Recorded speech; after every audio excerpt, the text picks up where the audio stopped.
Your Honor, please. Yes, Attorney Gapunan.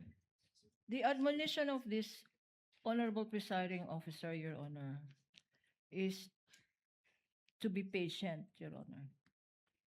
Not In line of- admonition, request. Your Honor, I have been patient, but in line with these continuing questions, first, bringing in the House of Representatives, being in this Senate, Your Honor, we are,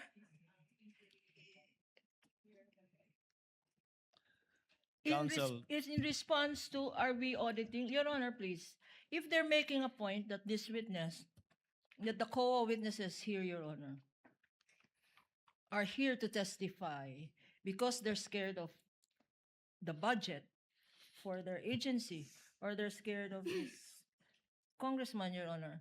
Your Honor, this is already beyond Your Honor, beyond cross-examining. While this honorable presiding officer has given much leeway, Your Honor, let us confine ourselves to what is precisely the definition of cross-examination is. What was taken up during direct and what may be relevant. What may be relevant, Your Honor? This is beyond relevance, Your Honor. Counsel- This is already immaterial and irrelevant. The If they want to show, if Your they Honor- want, if that is their strategy, if that is their defense, Your Honor, present a witness.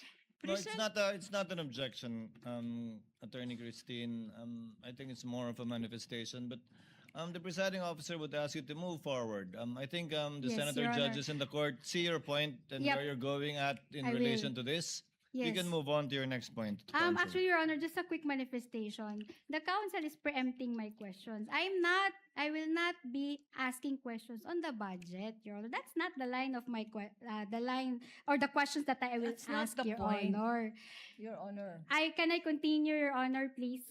Kindly wind Thank up with you. this point, Attorney Yes. Christine. Okay, so sa sinabi niyo ho, si COA ICFAO lamang ang may karapatan na mag-audit ng confidential funds of the OVP and the DepEd, tama ho? Based on the joint circular po, it is the responsibility of the ICFAO po. Okay, so si House of Representatives, Committee on Justice cannot review the decisions and actions Excuse me. taken by the COA. Excuse me. Asked and I think answered, the ruling counsel. of the Only presiding COA is to ICFAO go can to do it. another point. This is another point, Your Honor, the presiding officer has ruled. Counsels, please. I would consider it asked and answered. Only COA ICFAO can, and it's quite obvious.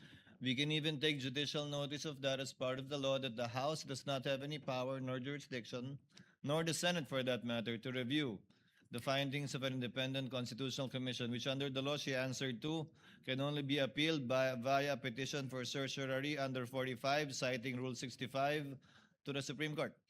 Move on, counsel. Okay.